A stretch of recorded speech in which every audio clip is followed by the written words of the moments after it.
सीधे मुद्दे की बात शैलन पाराशर के साथ सिर्फ IN7 न्यूज पर। नमस्कार, IN7 न्यूज में आपका स्वागत है। मैं प्रीति।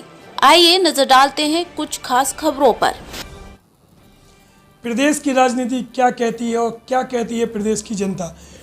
इस उपचुनाव में होने वाले परिणाम शायद दोनों पार्टी बीजेपी और कांग्रेस के लिए भारी हो, लेकिन थर्ड फ्रंट के लिए बड़ा मौका इसलिए नजर आ रहा है कि क्योंकि जनता के सामने जिस तरह कांग्रेस बहुमत के बाद बीजेपी में आए कांग्रेस के विधायकों ने बीजेपी की सरकार बनी है और उपचुनाव के फैसले शायद इन दोनों पार्टियों के लिए सत्ता काबिज का कारण बनी। हम इस वक्त हमारे साथ मौजूद हैं इंडिया जनशक्ति पार्टी के प्रदेश अध्यक्ष ईश्वर सिंह अंजना।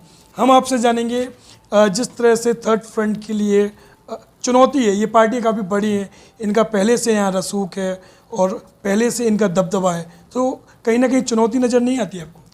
जी, चुनौती बिल्कुल है, पर जनता जो है इनका सच जान चुकी है अब। क्योंकि जिस तरह से शिवराज जी अपने आप को मामा बताते हैं, तो सिंधिया जी अब असली भांजे हो गए हैं। तो मामा भांजा एक थाली में बैठ ही गए। आज आप लोगों ने देखा ही होगा कि दोनों एक ही थाली में खाना खाते हैं। तो इस प्रकार क्या है कि जो बीजेपी कांग्रेस है वो मामा भांजे वाली पार्टी हो गई है, और दोनों मिलके ये सोचती है कि ये मेरे कारनामे उजागर ना कर दें इसलिए मैं इसके साथ हो जाऊं, और ये मेरे कारनामे उजागर ना कर दें इसलिए मैं इसके साथ हो जाऊं। तो प्रदेश का जो आज हाल है, आप अगर दूसरे प्रदेशों से तुलना करेंगे मध्य प्रदेश की, तो बहुत ही बुरी और दयनीय स्थिति अपने प्रदेश की है। आप किसी भी क्षेत्र में ले लीजिए, चाहे रोज़गार में ले लीजिए, चाहे कृषि में ले लीजिए, या रोड के मामले में ले लीजिए, सबसे ज़्यादा बुरी स्थिति अगर आज किसी प्रदेश की है तो वो अपना मध्य प्रदेश है। और कारण मध्य प्रदेश की स्थिति बुरी होने का कारण ये है कि बस ये दोनों ही हैं। क्योंकि पहले कांग्रेस ने राज किया, फिर बीजेपी ने राज किया। तो अब क्या लोग इन दोनों की जो पॉलिसी है उसको अच्छी तरह से समझ गए हैं कि ये दोनों क्या चाहते हैं। तो क्या लगता है आपको, जिस तरह से कांग्रेस सरकार अल्प समय कांग्रेस ने सरकार चलाई और दावा भी किया है कि प्रदेश में उन्होंने रोजगार बढ़ाया है, उन्होंने किसानों को मदद दी है, तमाम योजना जो उन्होंने अपने चुनावी एजेंडे में बोला था उन मुद्दों को उन्होंने साकार किया है। अब बीजेपी भी आई है तो बीजेपी का भी दावा है कि विकास हो रहा है, तो आप कहाँ तक सहमत हैं इस बात से?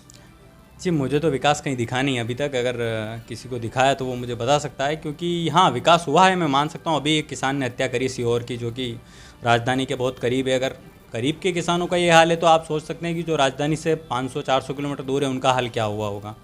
तो प्रदेश के जो मुखिया जी हैं माननीय शिवराज जी, वो जो कह रहे हैं ये कहीं से कहीं तक सत्य नहीं है। और रही बात कमलनाथ जी सरकार की, तो अगर उन्होंने इतना अच्छा काम वो बता रहे हैं कि किया है, तो फिर लोगों के सामने कहने की ज़रूरत नहीं है कि हमारी पार्टी को जिताओ। जिस तरह से दोनों की टेंशनें बढ़ी हुई दिख रही है, इससे लग रहा है कि दोनों को पता है कि आगे क्या होने वाला है, क्योंकि लोगों की नज़र अब तीसरे विकल्प पर पड़ चुकी है। जिस तरह प्रदेश में दावा किया है, महंगाई भी अन्य प्रदेशों की जगह काफ़ी महंगाई दिखाई है। रोजगार की बात करें तो युवा आज भी बेरोजगार हैं और लाठीचार्ज जैसे कई मुद्दे भी सामने आ रहे हैं। ऐसे में क्या लगता है कि अब चूँकि प्रदेश कर्ज में है, काफ़ी लंबा 2.5 लाख करोड़ का कर्ज सरकार पर है, प्राइवेटीकरण हो रहा है, तो इस ओर क्या कदम होंगे यदि आप चुनाव लड़ रहे हो और सभी सीटों पे क्या आपकी पार्टी उपचुनाव में लड़ेगी?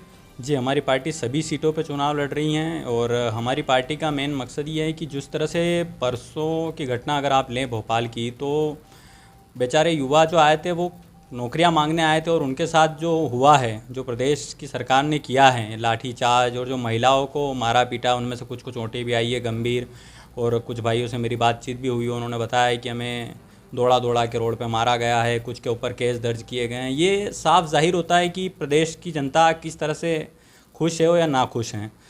आप अगर नॉर्मली बात करें रोज़गार की, तो वो तो कहीं से कहीं तक रहा नहीं है। और मैं बात करूँगा कि सरकार ने कुल मिला के रोज़गार ख़त्म ही कर दिया है। अगर एक और दूसरी ओर अगर हम बात करें तो आज रोज़गार से बढ़कर लोगों के पेट का सवाल भी आ रहा है। आज इतनी महंगाई है कि लोगों को रोज़मर्रा की ज़रूरत, जनरल सामान काफ़ी महंगे दामों पे मिल रहे हैं। लेकिन ऐसे में चुनौती ये है कि पहले पेट भरें तब रोज़गार करें। तो पार्टी किस एजेंडे को लेकर यहाँ उपचुनाव में लड़ेगी? जी देखिए, पार्टी का मकसद ये है कि हम किसी तरह से लोगों के ज़्यादा से ज़्यादा काम आए, ज़्यादा से ज़्यादा उन लोगों को फ़ायदा पहुंचा सके। क्योंकि अभी कोरोना काल का समय चल रहा है, आर्थिक स्थिति इतनी बुरी है, हर व्यक्ति को ले लें आप, चाहे आज अपन बोल दें कि सक्षम व्यक्ति की स्थिति ठीक है तो वो भी नहीं है, मजदूरों की स्थिति तो और ज़्यादा ख़राब है। तो हम लोगों ने क्या करा है कि एक मुहिम छेड़ी है भारत जन कल्याण के नाम से, जिसके तहत क्या है कि हम हर परिवार को आधे दामों में राशन प्रोवाइड करवाते हैं। उसके अंदर उसके रोज़मर्रा की सारी चीज़ें आ जाती है।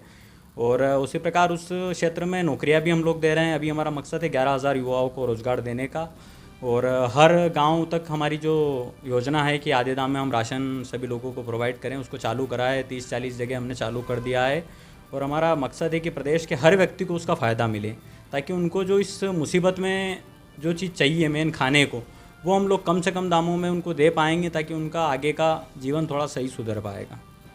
बहुत बहुत धन्यवाद। तो तमाम मुद्दों पर थर्ड फ्रंट को जिस तरह से एक विकल्प नज़र आ रहा है इस उपचुनाव में, और एजेंडा अगर की बात करें तो यहाँ लोगों के पेट से जुड़कर जिस तरह इंडिया जनशक्ति पार्टी द्वारा ये मुहिम छेड़ी गई है, तो इसमें लाखों लोग इसमें जुड़ते जा रहे हैं, क्योंकि उनके लिए सस्ते दामों पर उनके लिए राशन मिलता है। अब देखना ये होगा कि इस चुनौती में जिस तरह से इन बड़ी पार्टियों का दबदबा है, कब्जा है काफ़ी सालों पे, तो जनता इंडिया जनशक्ति पार्टी पर भरोसा करती है या नहीं करती है, वह तो आने वाला समय बताएगा। अब तक की खबरों में बस इतना ही। आगे की खबरों के लिए जुड़े रहिए हमारे साथ। मुझे दीजिए इजाज़त। नमस्कार। अब तक की खबरों में फिलहाल इतना ही। आगे की खबरों के लिए अपडेट रहने के लिए हमारे चैनल को सब्सक्राइब करें। मुझे दीजिए इजाज़त।